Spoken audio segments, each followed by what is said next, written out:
Väljaspool aega ja ruumi eksisteerib reaalne maailm, reaalne reaalsus, ülim tõde, igavik.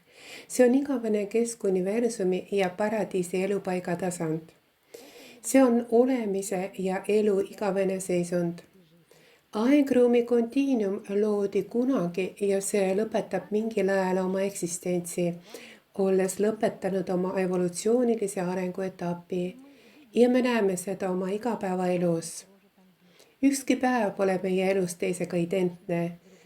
Eksisteerib igavikulise elu ruum. See on paradiis ja igavene keskuniversum, mis on kosmilise universumi laboratoorium ning arendab elu ajalise ruumilist kontiinumit. Aeg kui selline määrab sündmuste käigu.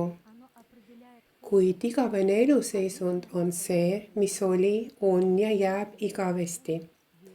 Paradiisi elupaik, mu sõbrad, loob reaalsuse protsessi, eluprotsessi, kus kõik peegeldub sellest, mis toimub aegruumi kontiinumis, kuid peegeldub täiuslikus olekus, täiuslikul kujul, selles täiuslikus looja loovas vormis, mille loob ise kõrgem meel.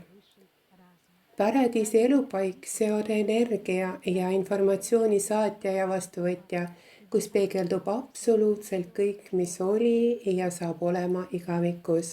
Aeg on suhteline, mu sõbrad, ja aeg määrab ruumi. Ruum ja aeg on omavahel koostoimes. Aeg ei saa eksisteerida ilma ruumita, kuid selgub, et inimene oma sisemise oleku, oma loomuse poolest eksisteerib samaaegselt kõigis neis olekutes. Kui inimene sureb, kaotab ta sideme aja ja ruumiga. Sündides aegruumi kontiinumisse hakkab ta aega tunnetama ja mõistma.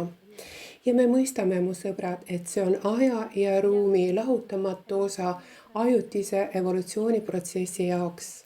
Aga igaviku jaoks reaalsuse ja elu igaveses olekus on ainult paradiis ja igavene keskuniversum Havona.